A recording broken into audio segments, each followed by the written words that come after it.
Move on. Yan ang pamagat ng ating pag-aaral ngayon. At nakabase ito sa isang kasaysayang paulit-ulit na ikinukwento sa mga Sunday school, tinatalakay sa pulpito at sa iba pa mga Bible studies. Ang kasaysayan ni David at ng babaeng si Bathsheba na may asawa ng iba at ipinapatay pa ni David yung asawa nitong babaeng ito para makuha niya ang babae. At pagkatapos nagkaroon sila ng anak. At dahil sa kasalanan na ito ni David, ay nagkaroon ng kaparusahan na dumating sa pamilya. Curiously, the punishment directly went to the child. The child got sick. At itong si David ay nagdasal ng mataimtim, kinilala ang kanyang kasalanan at pagkakamali, at inilapit sa Panginoong Diyos na ang batang ito ay buhayin. At ito ang babasahin natin, 2 Samuel chapter 12. We will begin with verses 16 to 17. So David went without eating to show his sorrow, and he begged God to make the boy well. David would not sleep on his bed, but spent each night lying on the floor. His officials stood beside him and tried to talk him into getting up, but he would not get up or even eat with them. David committed a grave sin. He desired a woman who was somebody else's wife. Ipinahamak niya ang lalaking ito sa digmaan, bagamat ito'y sarili niyang kawal, para at nang mabalo ang babae ay kanyang iniuwi at ginawa niyang isa sa kanyang mga asawa. At ang bata ay ipinanganak, ang batang naging bunga ng kanilang ugnayan. Subalit ang batang ito nagkaroon ng grabing sakit. So we see here, David is inconsolable. He fasts and prays. He denies himself creature comforts to show how sorry he was for his sins. He does everything to keep his son alive. Let's get on with verse 18. The child had been sick for 7 days. They said to each other, "Even when the boy was alive, wouldn't David listen to us? How can we tell him his son is dead? He might do something terrible." Mahirap nga naman, nung buhay pa yung bata, hindi nila makausap tong ama, ayaw kumain, ayaw humiga sa kanyang kama, nandun lamang nakahandusay sa sahig, hindi naliligo, hindi nag-aahit, hindi sumasamba, panay lang ang ayuno at dasal. Namatay ang bata makalipas ang 7 araw at lalong lumaki ang problema. His officials had trouble trying to tell him because they were worried about him. They were worried about how he behaved when the child was still alive, how much more now that the child was dead. Saan sila kukuha ng lakas para sabihin yon? So despite all of David's prayer and fasting, the boy died. His servants could not tell him. Verse 19. David noticed his was whispering, and he knew the boy was dead. "Did my son die?" he asked his servants. "Yes, he did," they answered. Nakaramdam itong David na may nangyari dahil sa kilos ng kanyang mga tauhan. Bulong-bulungan, nagsasalita ng malakas, at sabi niya, "Namatay ba ang bata?" "Opo, namatay na." So David makes it easy for the servants to tell him the news. Answerable ba yes or no na lang yung question na binigay niya. Pinadali niya para sabihin sa kanya ang masaklap na balita. 2 Samuel 12:20. David got up off the floor. He took a bath, combed his hair, and dressed. He went into the Lord's tent and worshipped. Back home, David asked for something to eat, and when his servants brought him some food, he ate it. Biglang naiba ang ihip ng hangin. Nung buhay pa yung bata, nagdarasal si David, hindi kumakain, hindi naliligo, hindi tumatayo mula sa kanyang pagkakahandusay sa sahig. Pero nung nalaman niya na patay na ang bata, he shifted gears. He gets up, bathes, and dresses himself. Then he worships, and then eats, in that order. So hinanda niya yung sarili niya, naligo, naglinis, nagbihis, tapos sumamba. Isa yung kasi sa mga matatandang kaugalian ng araw na bago ka sumamba, nag-aayos ka, naliligo ka, magbibihis ka. They believe in the ceremonial cleansing through bathing or the washing of some body parts. And then after he worshiped, he ate. Verse 21. His official said, "What are you doing? You went without eating and cried for your son while he was still alive. But now that he is dead, you're up and eating." Parang kabaliktaran nga naman ang ginawa nitong si David sa karaniwang ginagawa ng tao. Kung kailan pa namatay na, yung ipinananalangin niya, tsaka siya panaligo, nag-ayos, nagsuklay, sumamba at kumain. So his officials are baffled. It was quite confusing, incomprehensible to them. Verses 22 to 23, David answered, "While he was still alive, I went without food and cried because there was still hope. I said to myself, 'Who knows? Maybe the Lord will have pity on me and let the child live.' But now that he is dead, why should I go without eating? I can't bring him back. Someday I will join him in death, but he can't return to me." So yun ang katwiran nitong si David. Sabi niya, well, nung buhay pa siya, ginawa ko talaga lahat ang magagawa ko. Hindi ako kumain, nanangis ako. Umaasa ako na baka naman dinggin ng Diyos. Baka siya mahabag sa akin at pahabain ang buhay ng bata. Pero ngayon, na sumagot na ang Diyos. Hindi ko man gusto yung sagot na yun, pero sumagot na ang Diyos, patay na ang bata. Bakit naman hindi pa ako kakain? Hindi ko naman siya maibabalik. Sa balang araw, sabi niya ganon, ako ang pupunta sa kanya, sa kamatayan. Pero hindi ko na siya mapapabalik pa dito, sa daigdig ng mga buhay. So David explains himself. He does what he could when he could still do something. And then David prays for God's favorable answer. After God had answered David, David accepts the answer. He recognizes his inability to change what had happened, to undo what has already been done. So David stops asking, David stops making it hard on himself, and moves on. At yan ang focus ng ating pag-aaral ngayon. Ano ang gagawin at ano ang matututunan natin mula kay David kung may na definitely nawasak na, hindi na matutuloy? Kung may mahal sa buhay na nabawian na, pumunta na sa Panginoon at hindi mo nakasama sa lupa, bagamat gustong-gusto mo pa siyang lumawig ang buhay.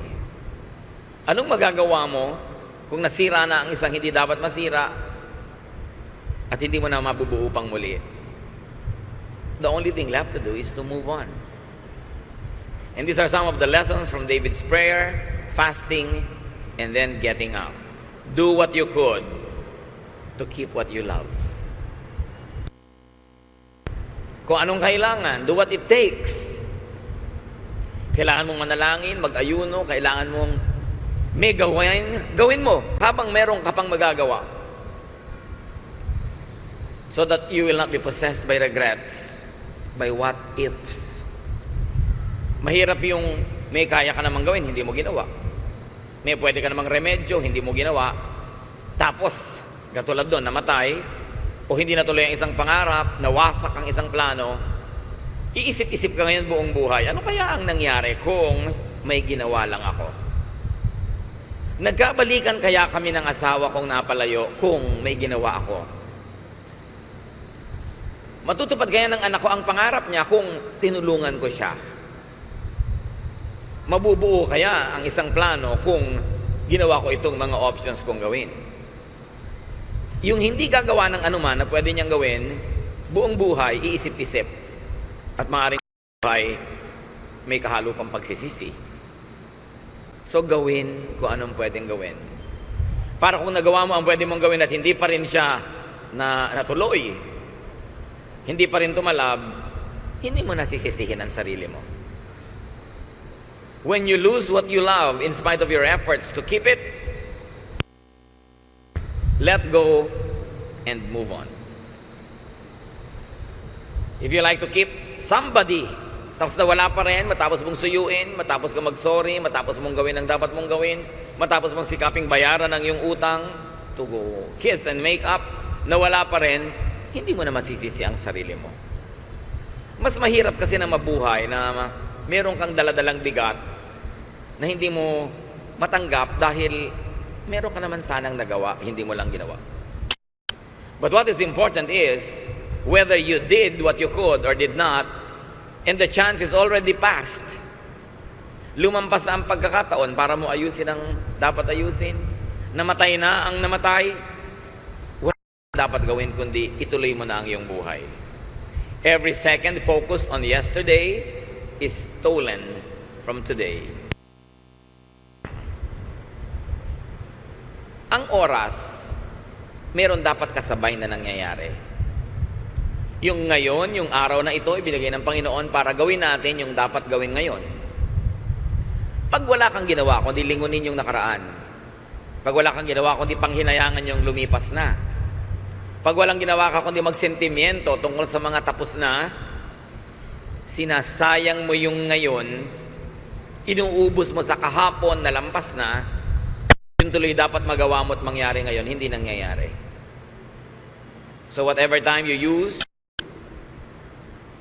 in thinking about the past, in lingering in the past, is time that you steal from your present and from your future. Kaya dapat ang tao marunong ng bumitaw kung dapat nang bumitaw. Isang romance na hindi nag-work, move on. Isang negosyong hindi nagtagumpay, move on. Ng mga nawalang opportunities, wala kang iisipin kundi panghinayangan, sisihin ang sarili o iba, you will not accomplish anything fruitful. Philippians 3:13 says, I forget what is behind and struggle for what is ahead. Yang tapos na, nililimot ko na. Ang akin na lamang inaasikaso, yung darating pa. So kung lumampas na yung tren na sasakyan ko, yung bus na sasakyan ko, ano pa magagawa ko lumampas na? Maghahanda na lang ako para pag dumating yung susunod, makasakay ako.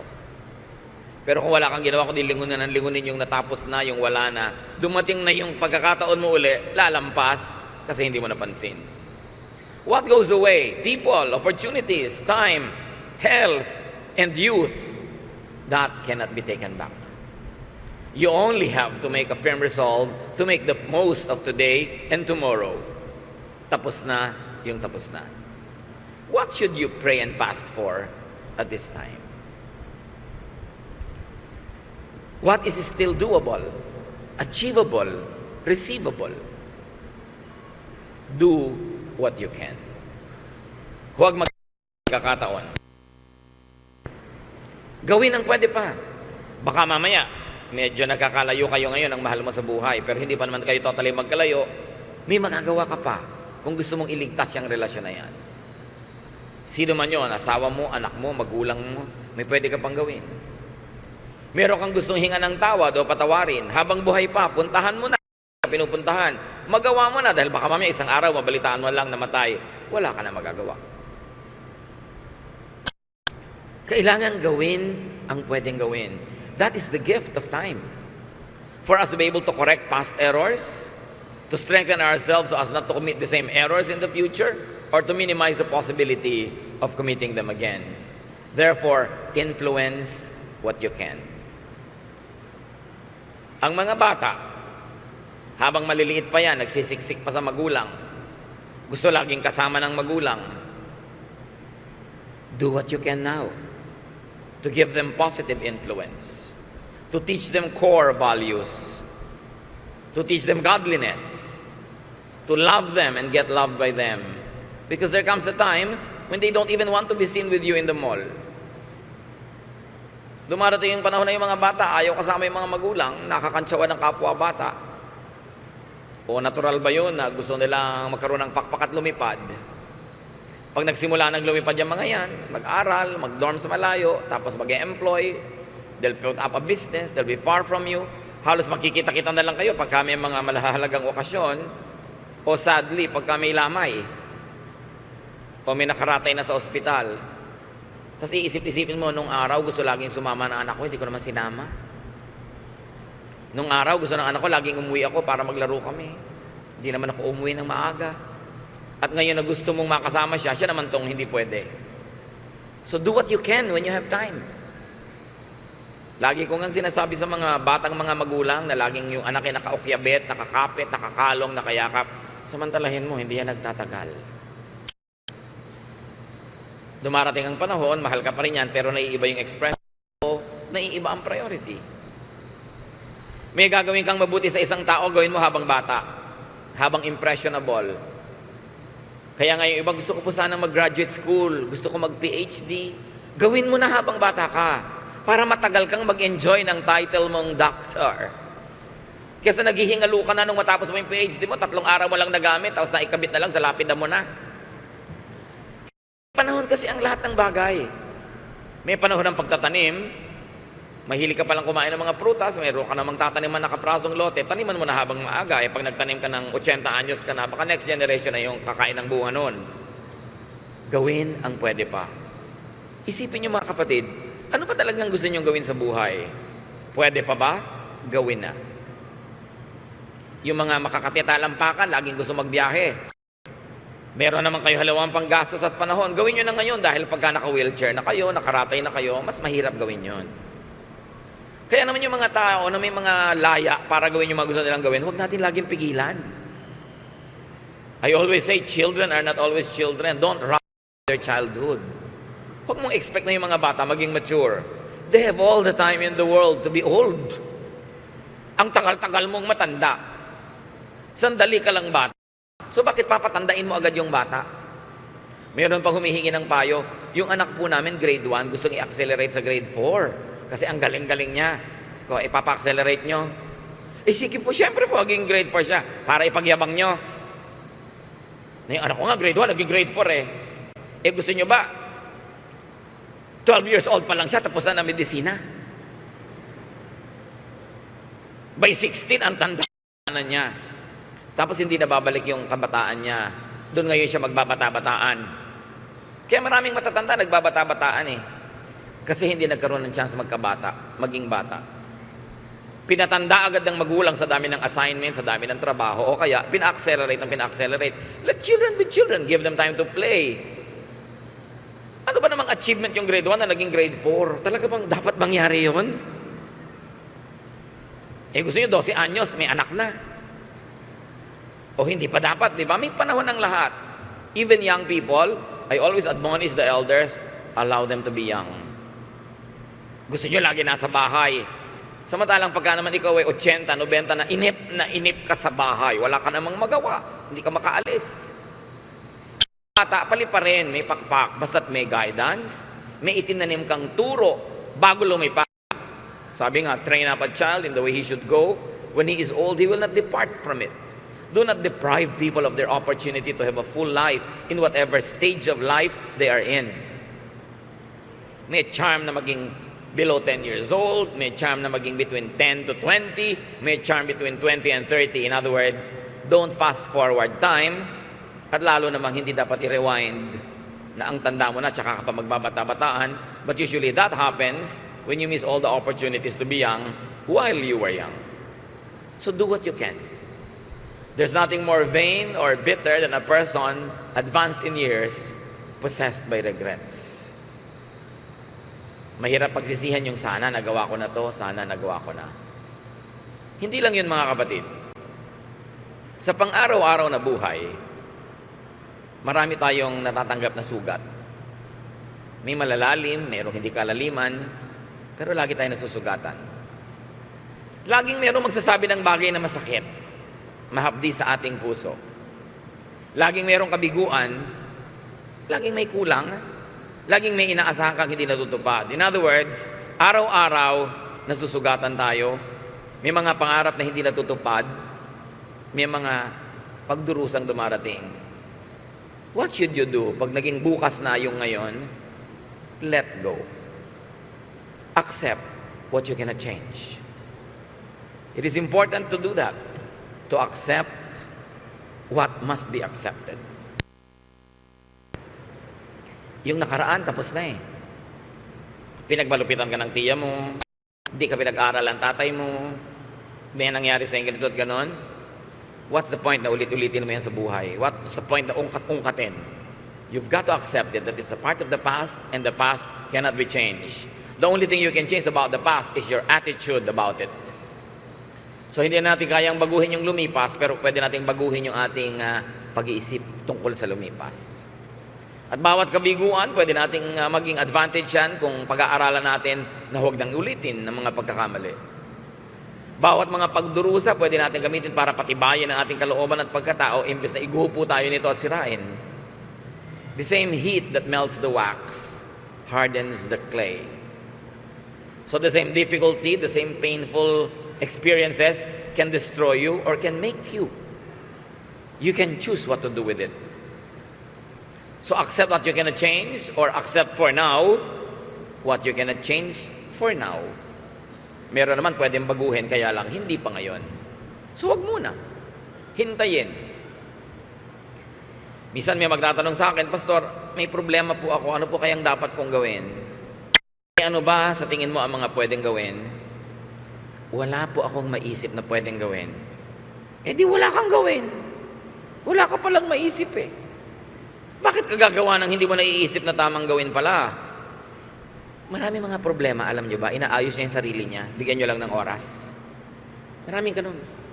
Kumisan problema mo kung paano mo tatanggalin sa buhay mo yung isang tao. Sino man yon.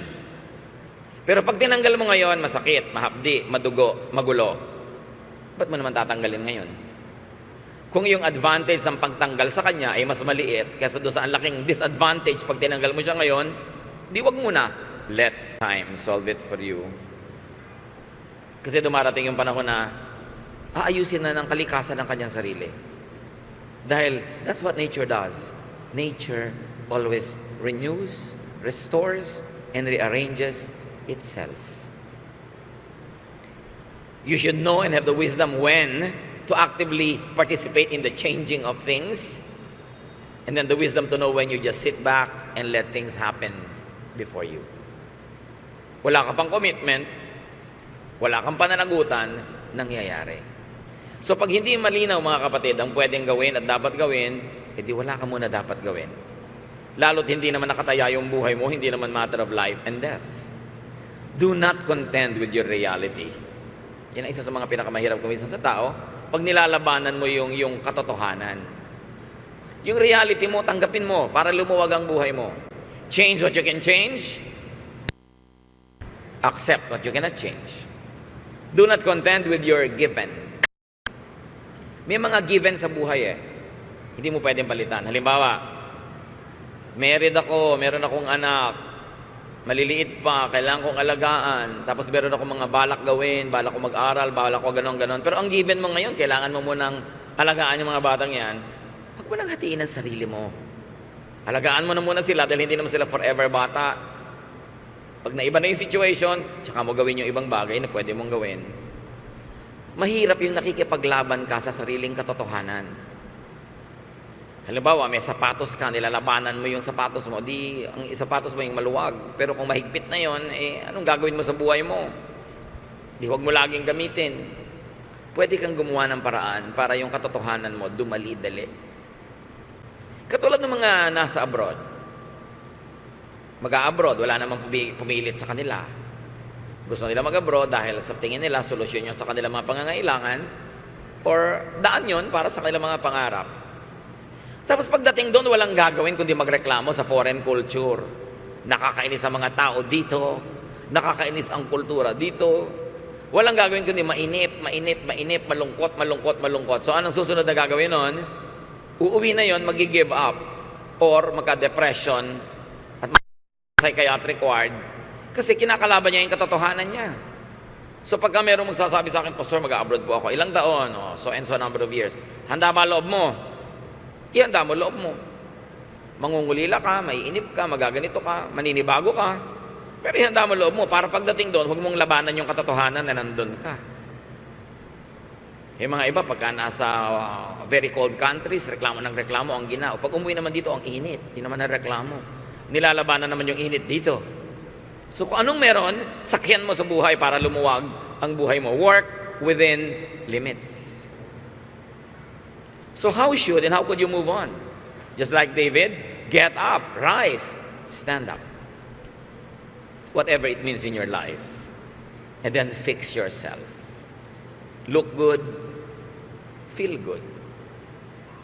Sabi ng mga psychiatrist, ang isa sa mga early signs of depression, yung depression that could really be destructive to you, yung tao nawawala ng interes sa pag-aayos, sa kanyang itsura, hindi na naglililigo, hindi na nagsususuklay.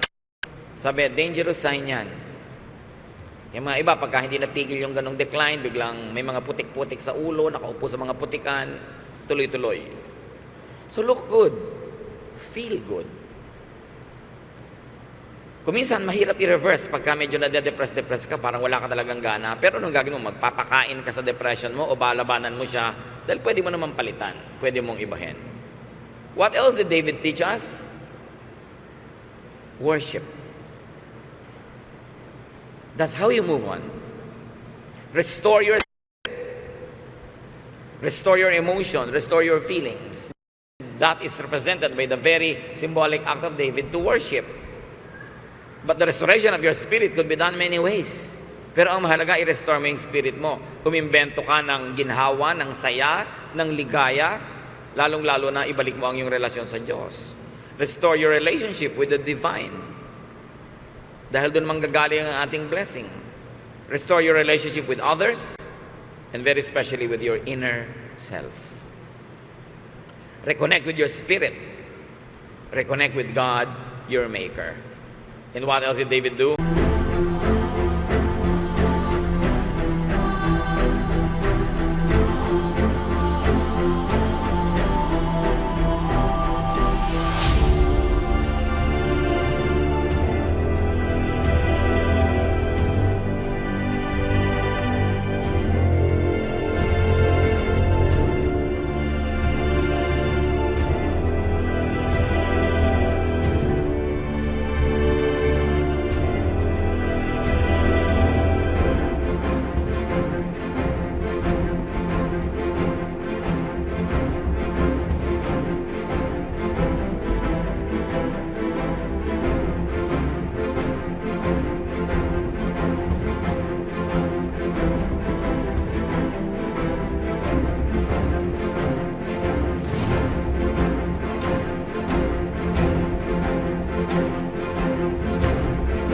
Eat. Whatever it means in your life. Nourish your physical body. Nourish your physical existence, your happiness, your pleasures, your enjoyment. Nourish that because you will need that to be able to move on. Give yourself the nourishment. Mga kapatid, lahat tayo may nakaraan. Pagka ikaw ay more than 12 years old na, meron ka ng past. Paano pa kung ikaw ay 20, 32, 52, whatever, 90, lalo na. You want to move on and enjoy the rest of your life, be free from regrets. Kung ano man ang ating pinagsisisihan at ipinagsisisi, ipagsisi nyo na once. Kung kailangan hingi ng tawad sa Diyos, ihingi nyo na ng tawad once. Kailangan nyo humingi ng tawad sa tao, gawin nyo na. Then forget about it. Be free from what is already lost. Nawala ang relo mong mahalaga, nawala ang hikaw mo, nawala yung cellphone mo, nawala yung ganon. Nawala na, tama na. Hindi ito yung makakakita ka ng ibang cellphone, sabi mo, mas maganda sana yung cellphone ko, kaya lang nawala. Nawala na pala, kalimutan mo na. Bumili ka ng bago, kung wala kang pambili, limutin mo. Pero huwag mong laging isipin. Nakapag-asawa ka nang hindi mo first love. Tapos lagi mong naaalala sa lalo't nakita mo pa sa Facebook. May abs pa. Hindi mo na yun asawa. Huwag mo na siyang isipin. Yun ang sinasabi nating, accept your given. Sabi ni Percy Bysshe Shelley, before and after, and pine for what is not. Our sincerest laughter with some pain is fraught. Our sweetest songs are those that tell of saddest thought. Totoo, matamis yung awitin mo pero malungkot. Kasi ang iniisip mo, yung wala. Yung hindi nangyari. Yung hindi natupad. May bahay ka, ang sinisilip-silip mo, yung bahay ng kaibigan mo na mas malaki, mas maganda. Anong gagawin mo?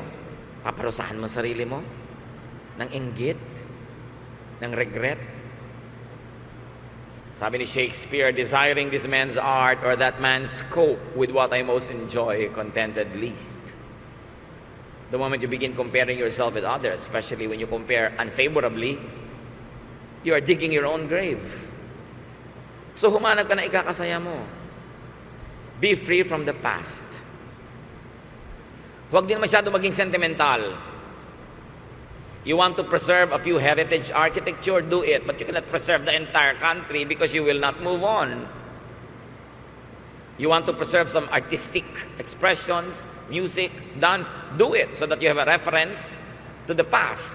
You have a link with your past, but you've got to move on with new trends and new things because life goes on.